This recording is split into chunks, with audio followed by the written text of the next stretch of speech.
Good morning, students. So next topic of electric potential and capacitance is electric potential due to a group or system of point charge. ठीक है, last video में हम लोग last class में हम लोग electric potential और कोई एक पॉइंट चार्ज पे इलेक्ट्रिक पोटेंशियल क्या होता है वो एक्सप्लेनेशन हो चुका था और डेरिवेशन कंप्लीट था। डेराइव होते होते लास्ट हमारा आंसर इलेक्ट्रिक पोटेंशियल कोई एक पर्टिकुलर पॉइंट पे क्या होता है 1/4πε0 Q/R। ठीक है, R क्या है, distance between two points, Q हो गया चार्ज, 1/4πε0 इसको कांस्टेंट है, डिज के, ये क्लियर हो गया था। और वैसे भी हम बताते हैं इलेक्ट्रिक पोटेंशियल इन्फिनिटी और पॉइंट के बीच का जो वर्क डन जो होता है उसको हम लोग बोलते हैं। सो पोटेंशियल जो होता है वो कोई एक पर्टिकुलर पॉइंट पे होता है। तो इन्फिनिटी को हम लोग 0 मान लिए तो हमारा एक पर्टिकुलर पॉइंट पे आ गया। ठीक है, याद रखो कि कोई एक पर्टिकुलर पॉइंट पे इलेक्ट्रिक पोटेंशियल फाइंड आउट कर सकते हैं। उसके बाद न्यूमेरिकल एक कर लिए। सो नेक्स्ट हम लोग का क्या है, जो इलेक्ट्रिक पोटेंशियल ही बताना है लेकिन एक पॉइंट का नहीं, जो कि लास्ट वीडियो में हुआ। सो एक इसमें अभी वाला मेरे टॉपिक में क्या है, एक पॉइंट पे नहीं इलेक्ट्रिक पोटेंशियल फाइंड आउट करना है, कोई पूरा चार्ज का सिस्टम ग्रुप का इलेक्ट्रिक पोटेंशियल फाइंड आउट करना है, जिसको हम लोग principal of superposition of potential का भी नाम दे सकते हैं। सो क्वेश्चन ये लाइन से भी क्लियर आ सकता है या ऐसा भी दे सकते हैं कि write down the principle of superposition of potential. So फिर बोल रहे हैं कि ये अलग से नहीं आता है, लॉन्ग क्वेश्चन में आता है, 2-3 छोटे क्वेश्चन मिक्स होके हो सकता है। क्वेश्चन आएगा व्हाट इज इलेक्ट्रिक पोटेंशियल या व्हाट इज पोटेंशियल डिफरेंस, और साथ में ये क्वेश्चन उसमें साथ में रहेगा। या हो सकता है कि व्हाट इज इलेक्ट्रिक पोटेंशियल या व्हाट इज पोटेंशियल डिफरेंस, और ये मतलब कोई पॉइंट पे क्या है जो लास्ट वीडियो में बताए थे वो उसके साथ क्वेश्चन में रहेगा। ठीक है, तो लॉन्ग क्वेश्चन में 2 या 3 छोटा क्वेश्चन जो है उसको मिक्सअप करके लॉन्ग क्वेश्चन बनाया जाता है। सो हम लोग स्टार्ट करते हैं, लेकिन इसमें कुछ समझने वाली उतना कोई बात नहीं है, क्योंकि अगर पॉइंट चार्ज का electric potential with derivation clear है, जो कि लास्ट वीडियो में हम क्लियर कर चुके हैं। सो अगर थोड़ा सा भी भूल गए हो तो मेरा प्रीवियस वीडियो में जाओ, उसको देखो, पूरा अच्छी तरह से क्लियरली वो समझ में आ जाएगा। तो अगर इलेक्ट्रिक पोटेंशियल एक पॉइंट चार्ज पे हम क्लियर है, पूरा कॉन्सेप्ट विथ डायग्राम, एक स्टेप सब क्लियर है, तो पूरा ग्रुप का जो चार्ज है उस पर इलेक्ट्रिक पोटेंशियल आराम से फाइंड आउट हो जाएगा। करना क्या है, कुछ नहीं, 3 चार्ज या जितना भी n तक है चार्ज तो सबको प्लस कर देना है, तो टोटल का मिल जाएगा। सेम लाइक जैसे हम लोग फर्स्ट चैप्टर में इलेक्ट्रिक फ्लक्स पढ़े थे, एरिया वेक्टर पढ़े थे, फिर एप्लीकेशन इलेक्ट्रिक फ्लक्स सबका पढ़े थे, सेम वैसा ही है। गॉसेस थ्योरम जो हम लोग पढ़े थे, एप्लीकेशन ऑफ इलेक्ट्रिक फ्लक्स का नहीं, गॉसेस थ्योरम का। तो जब हम लोग गॉसेस थ्योरम पढ़े थे और एप्लीकेशन ऑफ गॉसेस थ्योरम पढ़े थे, तो सेम वैसा ही ये भी है। जब एक पॉइंट पे अगर इलेक्ट्रिक पोटेंशियल फाइंड आउट करना क्लियर है तो पूरा ग्रुप का चार्ज का इलेक्ट्रिक पोटेंशियल आराम से हो जाएगा। ठीक है, सो ये वीडियो देखने से पहले मेरा लास्ट वीडियो जरूर एक बार देखो, क्योंकि वो क्लियर है तो ही आज का वीडियो का सब टॉपिक क्लियर होगा। सो मान लो it state that the net potential, क्योंकि क्वेश्चन है क्या, वही है, एक पॉइंट का ना हो कि पूरा ग्रुप ऑफ चार्ज का हम लोग को इलेक्ट्रिक पोटेंशियल फाइंड आउट करना है। और लास्ट प्रीवियस वीडियो में जो लास्ट टॉपिक था वो क्या था कि कोई एक पर्टिकुलर पॉइंट पे इलेक्ट्रिक पोटेंशियल फाइंड आउट करना था। सो स्टार्ट करते हैं। It take that the net potential at any point due to an discrete charge is given by the algebraic sum of their individual potential at that point। वही 3 line में कहा गया है कि जितना भी चार्ज डिस्ट्रीब्यूट हो रहा है इलेक्ट्रिक फील्ड में, सबका इलेक्ट्रिक पोटेंशियल फाइंड आउट कर लो और सबको प्लस कर दो, तो हमको नेट टोटल का मिल जाएगा। सेम जैसे हम लोग फर्स्ट चैप्टर में Gauss's theorem, electric flux, application of Gauss's theorem में पढ़े थे, जैसे एरिया वेक्टर सब में। अगर पूरा काम को बताना है इलेक्ट्रिक फ्लक्स, तो कोई एक छोटा सा स्मॉल एरिया फाइंड आउट कर लेंगे उसका इलेक्ट्रिक फ्लक्स, और सब ऐसे ही छोटे एरिया का इलेक्ट्रिक फ्लक्स सॉल्व करके फाइंड आउट करके और ऐड कर दो, तो हमको टोटल सरफेस का इलेक्ट्रिक फ्लक्स फाइंड हो जाता था। सेम यहाँ पर भी वही बात है, टोटल जितना भी इलेक्ट्रिक फील्ड में चार्ज है सबका इलेक्ट्रिक पोटेंशियल, मतलब एक पॉइंट की electric potential at a point पे ही फाइंड आउट होता है, तो एक पॉइंट का सबका इलेक्ट्रिक पोटेंशियल फाइंड आउट करके सबको ऐड कर दो तो टोटल का मिल जाएगा। और इसी को हम लोग प्रिंसिपल ऑफ सुपरपोजिशन पोटेंशियल भी बोलते हैं। सो मान लो यहाँ पे P एक पॉइंट है, यहाँ पे कितने सारे हैं, Q1 चार्ज है, Q2 है, Q3 है, Q4 है, Q5, Q6 होते होते Qn तक है। तो P पॉइंट जो चार्ज है यहाँ से टेस्ट पॉजिटिव चार्ज जिसको बोलेंगे, ये चार्ज तक का बीच का distance position vector R1, Q2 तक R2, Q3 तक R3, Q4 तक R4, फिर Q5 रहेगा तो R5 होते होते Qn तक Rn। ये P क्या है, टेस्ट पॉजिटिव बोल सकते हैं कि टेस्ट चार्ज, और ये क्या है, ये सब डिफरेंट चार्जेस है, क्योंकि कूलम्स लॉ में हम लोग जाने हैं 2 चार्ज के बीच का जो डिस्टेंस होता है that is known as R, तो 2 चार्ज तो होना चाहिए ना। सो कंसिडर N जो है डिस्ट्रिक्ट पॉजिटिव चार्ज है, Q1 Q2 Q3 होते होते Qn तक जाएगा, डिस्टेंस R1 R2 R3 होते होते जाएगा, ठीक है, respectively from a point P। तो फर्स्ट का निकालते हैं, potential at P due to charge Q1 तक का, P से Q1 तक का। तो इलेक्ट्रिक पोटेंशियल अभी जस्ट लास्ट क्लास में हम लोग एक पर्टिकुलर पॉइंट पे क्या फाइंड आउट हुआ था, स्टेप वाइज हम लोग क्लियर करते गए। लास्ट हमारा क्या आया, 1/4πε0 Q/R। ओके, एक पॉइंट पे पोटेंशियल क्या था, 1/4πε0 Q/R। तो यहाँ पे सेम वही होगा, 1/4πε0 Q1/R1 है ना। Q1 का निकाल रहे तो Q1/R1, ऐसे ही जब Q2 का निकालेंगे तो Q2/R2, ऐसे होते थे। मान लो Vn का जब निकालेंगे तो 1/4πε0। सो हम लोग V1 V2 V3 होते होते लास्ट Vn तक का सबका electric potential at a point, एक पॉइंट पे हुआ ना। जैसे V1 सिर्फ या ये Q1 पॉइंट पे हुआ, अगर हम V2 फाइंड आउट करते तो Q2 पॉइंट पे हुआ। मान लो V3 फाइंड आउट करते तो एक Q3 charge at a particular Q3 charge पर हुआ। ऐसे ही हम लोग Vn तक फाइंड आउट कर लेंगे। उसके बाद applying principle of superposition principle तो हम लोग जान रहे हैं क्या होता है सुपरपोजिशन प्रिंसिपल। सुपरपोजिशन प्रिंसिपल में क्या था कि सबका पर्टिकुलर फोर्स फाइंड आउट करके टोटल का फ्लक्स पर्टिकुलर एक पॉइंट पे फोर्स फाइंड आउट कर लेते थे, और उसके बाद टोटल नेट फोर्स हम लोग उसका फाइंड आउट हो जाता था। यही था सुपरपोजिशन प्रिंसिपल। ठीक है, फर्स्ट चैप्टर में जाओगे प्रीवियस वीडियो में मेरा, तो उसमें सुपरपोजिशन प्रिंसिपल पूरा डिटेल में एक्सप्लेनेशन कंप्लीट है विद डायग्राम। तो वहाँ देख सकते हो, अभी नाम आए तो शॉर्ट में बता रहे हैं कि सब एक एक पॉइंट पर्टिकुलर पॉइंट चार्ज पे हम लोग क्या करते थे, फोर्स फाइंड आउट करके सबको टोटल कर देते थे, तो टोटल फोर्स फाइंड आउट हो जाता था। और यही था superposition theorem, I mean principle. Same वैसे ही यहाँ पे इलेक्ट्रिक पोटेंशियल फाइंड आउट करना है सब पॉइंट पे, तो टोटल भी क्या होगा, V1 + V2 + V3 + V4 होते होते V1 का पुट के वैल्यू V2 का पुट करेंगे, फिर V3 V4 अगर फाइंड आउट कर लास्ट में Vn का पुट करेंगे। तो हम लोग क्या देख रहे हैं, 1/4πε0 जो कि कांस्टेंट के है उसको बाहर कॉमन है, सो यहाँ पे हम लोग कॉमन ले लेंगे। उसके बाद इंटीग्रेट, क्योंकि ये तो हम लोग जान रहे हैं ऐड करना है, इंटीग्रेशन होता है, मैथ्स में तो पढ़े होंगे। तो इंटीग्रेट करेंगे हम लोग कहाँ से कहाँ तक, तो i = 1 से लेकर n तक, क्योंकि लास्ट टर्म हमारा n तक है। सो Qi/Ri, और ये लास्ट हमारा यहाँ पे डेराइव होके लास्ट ये फार्मूला है। और एक बात हम पहले भी बोले, फिजिक्स और केमिस्ट्री जब लास्ट डेराइव करने के बाद लास्ट फार्मूला जो है वो हाईलाइट होगा, बॉक्स में कर देते हैं। ठीक है, तो यहाँ पे ये कंप्लीट हुआ, सिंपल था। तो फिर से रिपीट करें, अगर पॉइंट चार्ज इलेक्ट्रिक अगर इलेक्ट्रिक पोटेंशियल एक पॉइंट चार्ज पे जो होता है वो अगर हमारा क्लियर है, क्योंकि लास्ट वीडियो में बताए थे, तो एक पॉइंट पे ना होकर पूरा ग्रुप पर क्या होगा, इलेक्ट्रिक पोटेंशियल जो अभी जस्ट बताए वो आराम से क्लियर हो जाएगा। ठीक है, नेक्स्ट क्या है, और एक बात, ये डायग्राम बना भी सकते हो नहीं, ये वही सुपरपोजिशन का यहाँ पे है ना। ये टॉपिक में एक तो ये टॉपिक का हेडिंग क्या था कि इलेक्ट्रिक पोटेंशियल एक ग्रुप ऑफ चार्ज, और एक क्या था, या तो principle of superposition of potential. So superposition principle वाला भी डायग्राम यहाँ पे हम लोग बना सकते हैं। 3D लेना है, 3 डायमेंशन XYZ। उसके बाद ये O पॉइंट तो है, या P पॉइंट जो भी मान सकते हैं, Q1 है, Q2 Q3 होते होते Qn तक। फिर वही जो सुपरपोजिशन प्रिंसिपल में डायग्राम है, सेम डायग्राम यहाँ पे हम लोग कॉपी कर देंगे। ठीक है, सो हम फिर से बोल रहे हैं, अगर सुपरपोजिशन थ्योरम भूल रहे हो या भूल चुके हो तो एक बार प्रीवियस वीडियो में जाओ, मेरा सुपरपोजिशन प्रिंसिपल का एक पूरा वीडियो है, आई मीन क्लास हम उसमें दिए हैं। सो वो बहुत ही डिटेल में एक्सप्लेनेशन है विथ डायग्राम, और एक एक स्टेप बाय स्टेप हम क्लियर किए, तो वहाँ पे जाके समझ सकते हो सुपरपोजिशन थ्योरम को। ओके, सो ये दोनों डायग्राम भी बना सकते हो, नहीं तो ये डायग्राम भी बना के ये नहीं भी बनाओगे तो चलेगा। ये पूरा 3 मार्क्स का आता है, पहले बोले सॉरी 3 मार्क्स का आएगा तो अकेला ये क्वेश्चन आएगा, और 5 मार्क्स का आएगा तो इसके साथ एक short question what is electric potential या व्हाट इज पोटेंशियल डिफरेंस इसमें साथ में रहेगा। वैसे पॉइंट चार्ज वाला जो था, जो लास्ट वीडियो में बताए थे, तो अकेला ये आएगा तो 3 मार्क्स, और ये तो 5 मार्क्स के लिए व्हाट इज इलेक्ट्रिक पोटेंशियल ये क्वेश्चन रहेगा, या व्हाट इज पोटेंशियल डिफरेंस, और ये पूरा रहेगा। ठीक है, नेक्स्ट हम लोग देखेंगे कि रिलेशन बिटवीन सो यहाँ पे ये कंप्लीट हुआ। ओके, जो पूरा ग्रुप ऑफ चार्ज पे इलेक्ट्रिक पोटेंशियल टोटल क्या होगा, क्लियर है, डायग्राम डेरिवेशन कैसे स्टेप बाय स्टेप हुआ। अब नेक्स्ट टॉपिक क्या है, रिलेशन बिटवीन EFI। EF क्या है, electric potential, electric force intensity and potential. ठीक है, मतलब electric potential I mean V और इलेक्ट्रिक फोर्स इंटेंसिटी ये बीच का रिलेशन बताना है।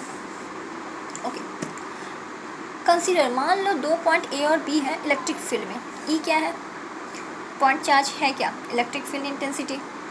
और इलेक्ट्रिक फील्ड इंटेंसिटी अब कहाँ पे पता है, तो first chapter electric charge and field में इलेक्ट्रिक पोटेंशियल इंटेंसिटी बहुत ही क्लियर से एक्सप्लेनेशन हुआ है। सो इलेक्ट्रिक फील्ड इंटेंसिटी कहाँ पर है हम लोग, फर्स्ट चैप्टर में क्या था, इलेक्ट्रिक फील्ड इंटेंसिटी शॉर्ट में बता देते हैं, अगर पूरा से जानना है तो जस्ट लाइक सुपरपोजिशन वाला बात हो गया कि प्रीवियस वीडियो में जाओ फर्स्ट चैप्टर में और पूरा क्लियर किए हुए थे। ठीक है, स्टेप बाय स्टेप। तो यहाँ पे शॉर्ट में बताते हैं इलेक्ट्रिक फील्ड इंटेंसिटी क्या था, F/Q0। ठीक है, कितना फोर्स एक्सपीरियंस हो रहा है, कितना फोर्स एक्सपीरियंस हो रहा है कोई इलेक्ट्रिक फील्ड में जो चार्ज रखा हुआ है उस पर। तो फॉर्मूला क्या था, Force/Q0, कोई चार्ज पे कितना फोर्स लग रहा। और कूलम्ब्स लॉ से फोर्स का फॉर्मूला क्या था, 1/4πε0 Q बाय आर स्क्वायर और बाय ये Q नॉट, ठीक है। अब यहाँ पे क्या हो जाएगा, एक Q नॉट था, एक मान लो Q है, ठीक है। सो ये था फोर्स का formula, I mean Coulomb's law of force by Q naught. तो ये Q नॉट कैंसिल हुआ, फॉर्मूला क्या हुआ 1/4 pi epsilon naught Q by R square. So यहाँ पे 1/4 pi epsilon naught Q by R square इसका ये formula हुआ। और वैसे ही जैसे इलेक्ट्रिक पोटेंशियल वैसे इलेक्ट्रिक फील्ड इंटेंसिटी को एक पॉइंट चार्ज पे जब हम लोग फाइंड आउट किए तो हमारा फॉर्मूला आ गया 1/4 pi epsilon naught Q by R square. अगर वेक्टर की फॉर्म में ले रहे हैं तो ये होगा, ठीक है, 1/4 pi epsilon naught Q by R square. ये इलेक्ट्रिक फील्ड इंटेंसिटी का फॉर्मूला था, ओके। और पोटेंशियल, इलेक्ट्रिक पोटेंशियल तो हम लोग जान ही रहे हैं क्या होता है इलेक्ट्रिक पोटेंशियल। इलेक्ट्रिक पोटेंशियल का फॉर्मूला क्या था, पॉइंट चार्ज में लेके जो हम लोग क्लियर किए थे लास्ट वीडियो में, क्या 1/4 pi epsilon naught Q by are.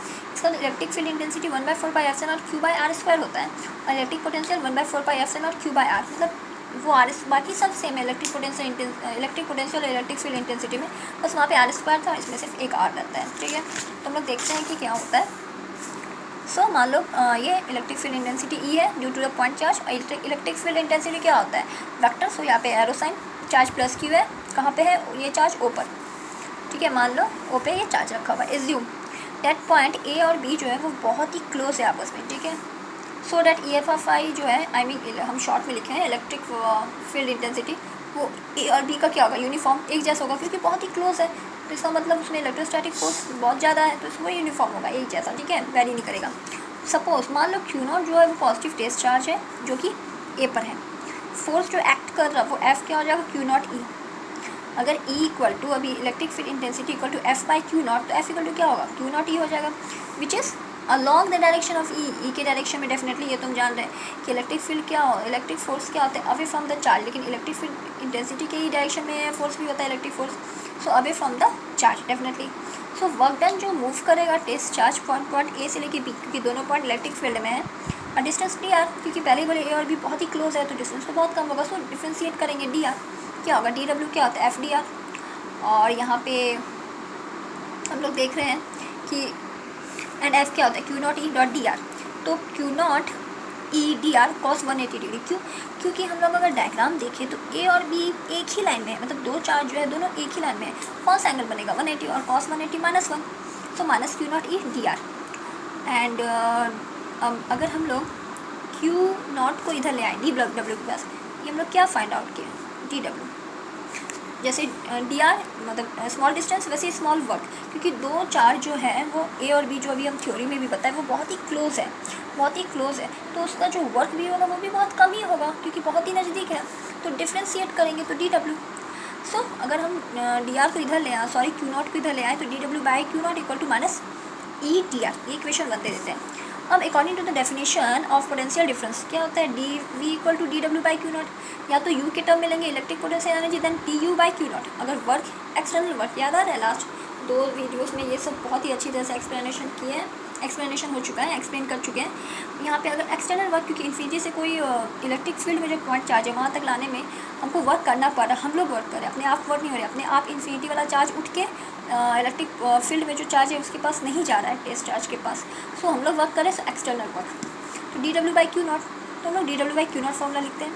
तो इक्वेशन 1 का वैल्यू को हम लोग देखते हैं, इक्वेशन 1 क्या हो जाएगा, डी वी इक्वल टू, अब देखो ये D W by Q naught minus E D are सीधा लिख सकते हैं इक्वेशन 1 का वैल्यू को। इक्वेशन मान लो ये जो इक्वेशन 2 है, सॉरी इक्वेशन 2 ही नहीं लेते हैं, बस ये एक सिंपल फार्मूला है, इस फार्मूला में इक्वेशन 1 का वैल्यू रखते हैं, D W by Q naught क्या होता है माइनस ई डी आर, तो D W by Q naught minus E D R, तो ई क्या हो जाएगा, I mean electric field intensity minus D V by D R. और ये हमारा लास्ट फाइनल रिलेशन हो गया बिटवीन इलेक्ट्रिक फील्ड इंटेंसिटी और इलेक्ट्रिक पोटेंशियल का, ठीक है। इक्वेशन इसको हम लोग 2 कर देते हैं। तो अब यहाँ पे ये क्लियर होगा कि क्यों हम, क्या ऐसा बात था जो क्यों हम इसको क्यों चार्ज को यहाँ ले आए, क्यों, क्योंकि ताकि ये फॉर्मूला में इसका जो इक्वल टू ये वैल्यू है वो आके हम लोग ईजिली पुट कर पाएंगे, इसलिए हम लोग डी डब्ल्यू और ये क्यू नॉट को इधर ले आए ताकि इसका value minus E D R और माइनस डी आर ये हो गया। सो यहाँ पे फॉर्मूला में यहाँ पे पुट कर दिया। अब निगेटिव साइन लेके हम लोग नहीं समझ रहे कि निगेटिव साइन क्यों है, तो निगेटिव साइन जो इक्वेशन 2 में है वो ये बता रहा कि change of electric potential with distance in opposite to the direction of the electric field intensity, क्योंकि यहाँ पे इलेक्ट्रिक फील्ड इंटेंसिटी जो है वो क्या है, जस्ट बोल सकते हैं कि नेगेटिव साइन शो कर रहा है कि वो क्या है, चेंज हो रहा है इलेक्ट्रिक पोटेंशियल किससे, डिस्टेंस तो ये अपोजिट टू द किसका, direction of electric field intensity. मतलब नेगेटिव साइन क्या है कि ये दोनों क्या है कि डायरेक्ट बोल सकते हैं कि अपोजिट साइड वाला बात है, इसलिए यहाँ पे माइनस साइन हम लोग शो किए हैं, ठीक है। अब क्या है, तो यहाँ पे ये कंप्लीट हुआ, ये भी 3 मार्क्स के लिए आते हैं। ये किसी के साथ कोई दूसरा छोटा क्वेश्चन जैसे कि इलेक्ट्रिक फील्ड इंटेंसिटी या सॉरी वो तो फर्स्ट चैप्टर में था, इलेक्ट्रिक पोटेंशियल या पोटेंशियल डिफरेंस के साथ ये क्वेश्चन, जैसे अभी लास्ट का 2 क्वेश्चन बोले थे वो साथ रहता है 5 नंबर के लिए, लॉन्ग क्वेश्चन के लिए। वैसे ये नहीं रहता है, ये अपने आप अकेला एक क्वेश्चन बनता है। आई मीन सीधा क्वेश्चन रहेगा, right on the relation between electric field intensity I mean capital E and electric potential I mean capital B. सीधा ये अपना एक क्वेश्चन होता है, किसी के साथ मिक्सअप नहीं रहता है, 3 मार्क्स के लिए शॉर्ट क्वेश्चन, ठीक है। तो ये पूरा हो गया, ये डायग्राम बना सकते हैं, थ्योरी है, सिंपल है, ठीक है। अब इस पर क्या है ना, एक न्यूमेरिकल ड्रॉ कर लेते हैं। मान लो कोई पोटेंशियल डिफरेंस है 50 volt is applied across the 2 plates 2 millimetre apart, ठीक है।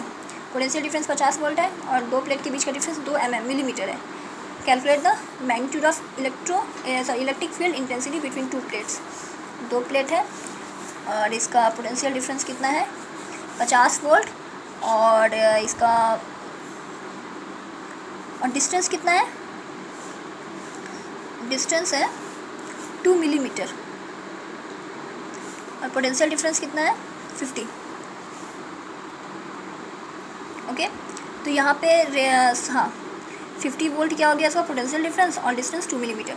तो क्या क्या गिवन है, electric potential I mean capital V से डिनोट करते हैं इलेक्ट्रिक पोटेंशियल को 50 वोल्ट एंड आर डिस्टेंस क्या 2 मिलीमीटर। वोल्ट तो ठीक है but millimetre is not correct unit, so metre होगा तो मिलीमीटर, मिली क्या होता है 10⁻³ होता है, माइक्रो 10⁻⁶, नैनो 10⁻⁹, पिको 10⁻⁻12, फेम्टो या फर्मी 10⁻⁻15 ऐसा होता है। तो मिली को हटाना है 10⁻³ लगाना है इसमें, तो मीटर हो गया। कैलकुलेट क्या करना है, ई फॉर्मूला क्या होता है dV/dr, कैसे पता चला, रिलेशन से भी क्लियर हो गया, ठीक है। E equal to dV/dr I mean minus dV/dr, तो माइनस dV का वैल्यू 50 और dr क्या है 2 × 10⁻⁻3, तो -3 ऊपर गया तो +3 और 50/2, ठीक है, 25 होगा। और हम लोग जान रहे हैं कि हम लोग सिग्निफिकेंट फिगर में आंसर आते हैं, तो एक पॉइंट आगे आ गया ना, 2.5 हो गया, पॉइंट आगे प्लस पॉइंट पीछे माइनस होता है, तो 2.5 × 10⁻⁴। सॉरी एक बार फिर से देख रहे हैं, 50 हुआ और 2 × 10⁻3, -3 ऊपर क्या 10⁻+3 और 50/2 क्या हुआ 25। लेकिन सिग्निफिकेंट आंसर में हम लोग लाएंगे सिग्निफिकेंट फिगर में, तो सिग्निफिकेंट फिगर क्या होता है कि एक डिजिट के बाद पॉइंट, तो 2.5, तो पॉइंट नहीं मतलब 5 के बाद था पॉइंट, तो एक आगे तो प्लस, क्योंकि हम जान रहे पॉइंट आगे तो प्लस, पॉइंट पीछे रहता है तो माइनस, एक आगे तो प्लस, पावर प्लस होगा तो 3 + 1 4। सो क्या हुआ 2.5 × 10⁴ और यूनिट क्या होता है वोल्ट पर मीटर, ठीक है, वोल्ट पर मीटर। इलेक्ट्रिक इंटेंसिटी का तो यही रहेगा ना, वोल्ट पर मीटर, और ये क्या हो गया, ये हो गया आंसर। वैसे इलेक्ट्रिक फील्ड इंटेंसिटी का क्या होता है फोर्स बाय चार्ज, तो फोर्स का न्यूटन होता है यूनिट एंड चार्ज का यूनिट क्या होता है तो कूलम, तो न्यूटन पर कूलम। बट यहाँ पे रिलेशन वाला बात है ना, हम लोग तो इसको लेके बोल रहे हैं dV/dr, तो इसका यूनिट को लेके हम लोग इसका यूनिट को क्लियर करेंगे। सो यहाँ पे क्या हुआ इलेक्ट्रिक पोटेंशियल का वोल्ट और रेडियस का मीटर, तो वोल्ट पर मीटर यहाँ पे आंसर आ जाएगा, ठीक है। ओके, नेक्स्ट क्लास में हम लोग इक्विपोटेंशियल सरफेस, फिर उसका कैरेक्टरिस्टिक क्या क्या होता है इक्विपोटेंशियल सरफेस का, आई मीन प्रॉपर्टीज़, फिर एक क्वेश्चन देखेंगे, फिर आगे इस चैप्टर में आई mean electric potential and capacitance chapter में और जितने भी बहुत सारे थ्योरी टॉपिक है जैसे कैपेसिटेंस, टाइप्स ऑफ कैपेसिटेंस, बहुत सारे टॉपिक है, उसको हम लोग धीरे धीरे आराम से क्लियर करेंगे विथ न्यूमेरिकल एंड इसमें डायग्राम होगा, उसमें डायग्राम के साथ, और ये भी बताएंगे कौन सा क्वेश्चन इंपॉर्टेंट है और कितने नंबर के लिए वो आते हैं एग्जाम में, शॉर्ट या वेरी शॉर्ट या लॉन्ग क्वेश्चन। ओके।